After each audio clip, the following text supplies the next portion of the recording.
Everyone who's a leader of tomorrow, raise your hands. All right, yes, that would be all of you here. Now, I'm not going to show you slides today because I want to have what will be maybe a one-sided conversation, but will inspire you to think into the future.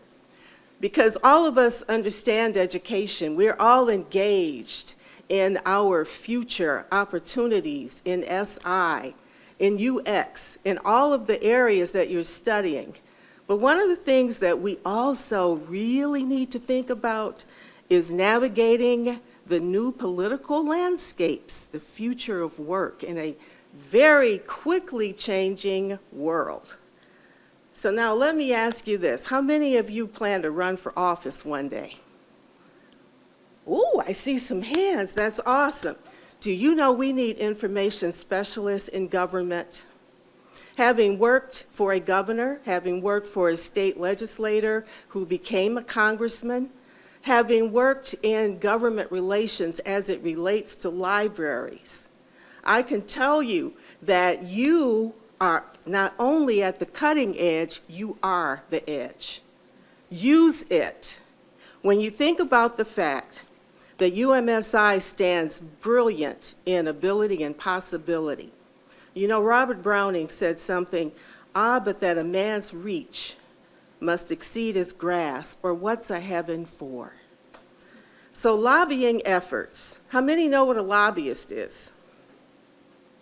Now, I like to be on the good side of lobbying, which means that we're going to use the strengths and abilities of the whole profession that encompasses information, and we're going to exceed all levels.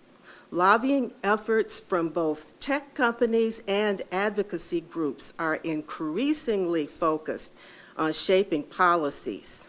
We want to help decide what governments do about AI.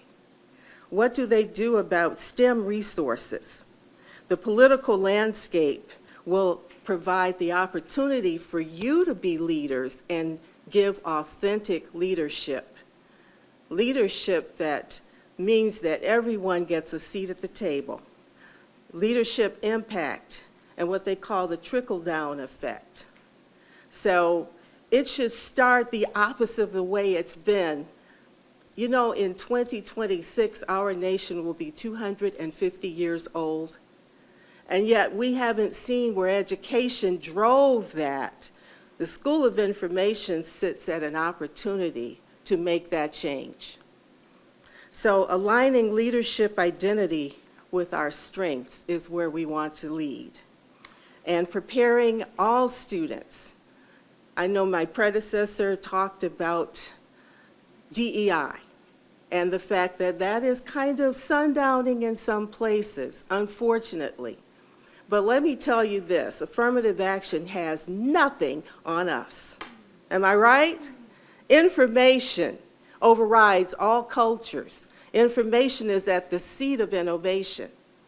Success and future goals for all of us in every area of information is going to change the way that we do lobbying, government, whether we run for office, and understanding that at the core of anything that legislates us is information. Legislators in Lansing need the Library of Michigan, for instance, and the law library and the medical library to understand how to write legislation that then become the laws. Why not you be at the seat of that, the innovation of that? This is a call to you to think about how government will overarch many of the things you do in your life. So instead of just being someone who observes it happen, as they say, there are three types of people: those who make things happen, those who watch things happen, and those who wonder, what happened? Which one are you going to be? Think about how government will help define your future. Thank you.